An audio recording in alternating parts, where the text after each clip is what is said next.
Here's your WNEM TV5 news update.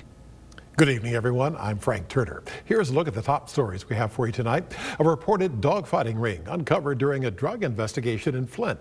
The Flint area narcotics group discovering 15 pit bulls in the rooms of a home near Saginaw and Stewart.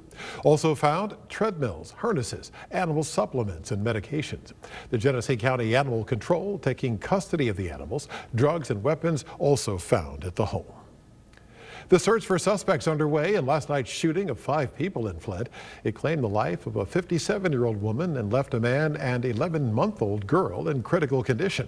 The shooting on Tebow near Kent Street, likely the result of a dispute between 2 groups and leaving several homes and vehicles with bullet holes. Anyone with information is being encouraged to call Crime Stoppers. All calls are anonymous. High school athletes, parents, coaches, and now the Michigan High School Athletic Association Executive Director pushing Michigan lawmakers to ease restrictions for winter sports. It's important to note that there are 38 other states currently competing in winter sports, and that includes our 3 geographic bordering states. Ewell and students say they've been following all COVID-19 safety protocols. Republican lawmakers calling the restrictions a double standard since pro and college athletes still get to play. Governor Gretchen Whitmer holding tight on her authority to issue certain COVID-19 restrictions. The state reporting nearly 1,800 new cases of COVID and 6 deaths in the past 24 hours. Since March, nearly 558,000 cases and nearly 15,000 deaths, but also more than 463,000 recoveries. Now here's Brian with your forecast. All right, thanks very much, Frank. After we saw some sunshine finally return to our skies to wrap up the work week today, we're going to keep some of this quiet weather going, but really just for the first half of the weekend, as we will likely see a little bit more snow before the weekend is all said and done. High pressure still in control of our weather here tonight, positioned right overhead. That was what was able to put some sinking air back into the equation, which inhibits cloud development and also let the winds back off enough to allow the lake effect clouds to pull on out of the picture. But as you can see, that window of clearing is going to be relatively short-lived. Already a new batch of clouds gathering to our west. That thanks to a plume of moisture that's coming up out of Texas and spreading in across the central U.S. tonight. But what we're more concerned with is the area of low pressure that you see in northeastern Nevada as that cuts in across the plains tomorrow and then heads through the Ohio Valley late tomorrow night and on into Sunday.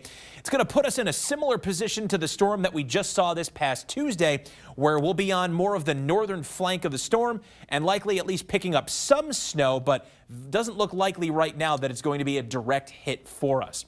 So the hour-by-hour forecast heading from this evening to midnight, you'll see that we don't really pick up too much in the way of cloud coverage before then, outside of a few scattered clouds.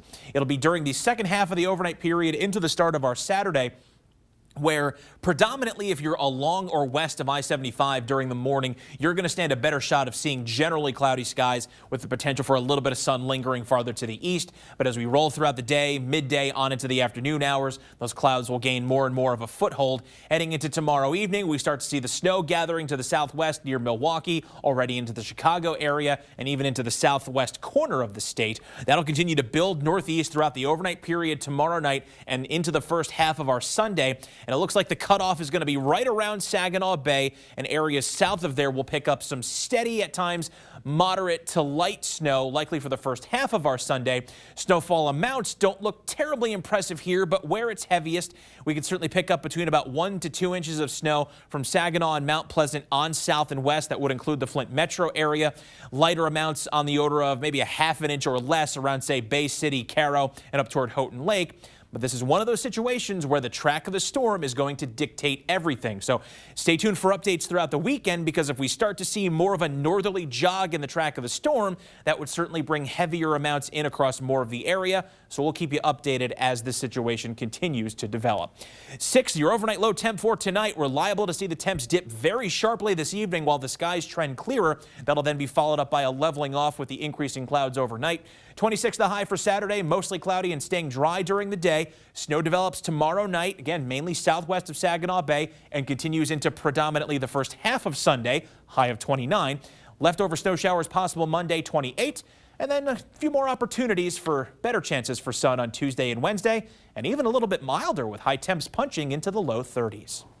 Remember to tune into WNEM TV5 on air and online 24/7 for the latest news, weather, and information.